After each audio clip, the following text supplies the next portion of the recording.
We believe in the power of small studies. When done right, they can produce real consistency in user experience and give you the information you need to improve your interface right away without much time or budget.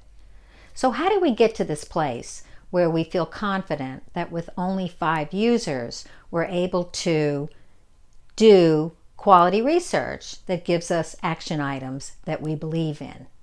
Well, we need to go back to the 90s, the 1990s, and to the work of 3 separate researchers, James Lewis, Robert Verzi, and Jakob Nielsen, who were separately researching how many users it takes in order to get to some confidence in the results that you get. And all 3 of them separately confirmed that with about 5 users, you'll get about 85% of the results of a specific usability test if certain conditions are in place. And this is the part I think most people may not understand, so I want to review these.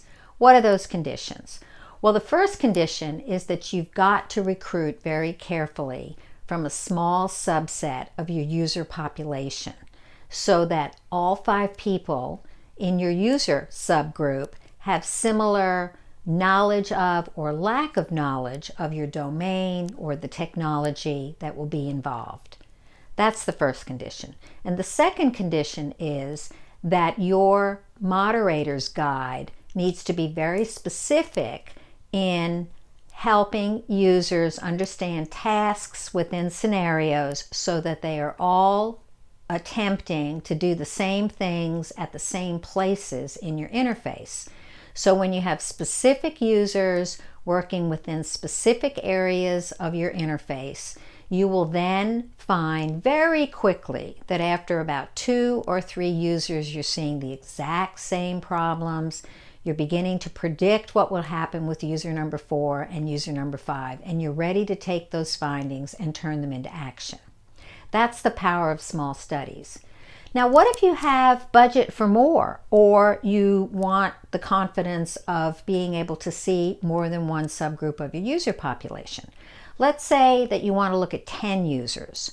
So you could take 2 subgroups of your user population with 5 in each subgroup, and you would then see overlapping findings consistent across whatever subgroup of your user population is working with your interface. But you might also see unique findings to one particular subgroup that are not shared by the other subgroup. What if you had budget for, say, 12 users?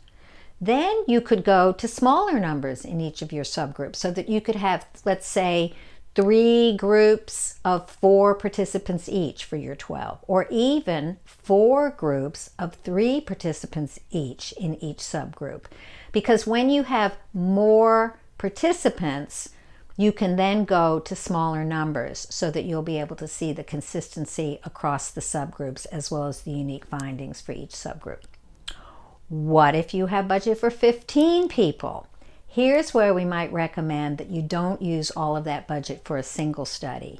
It would be much better in many cases to say test with 5 participants for your first round, pull those findings out, make recommendations, they get applied to the iterative development of the product, test again with 5 more from the same subgroup or a different subgroup, and then finally test again with a third subgroup or the same subgroup so that your total of 15 participants is spread out over the development cycle so that you're building user experience into the product as it moves through development. So the power of usability testing with small numbers is not only great in agile development methodologies or providing quick action to be able to use immediately in the development of your product, but if you've never done usability testing before, it's a way to convince your company, your product team, whatever group you're working with, that you get a lot of bang for buck with a very small study of only 5 users. So if you've never done usability testing, see if you can wrangle support for 5 users, and then tell everybody what you learned, share the findings, and you will very likely see that it's a transformative experience where more and more testing will be demanded because of the power of small studies.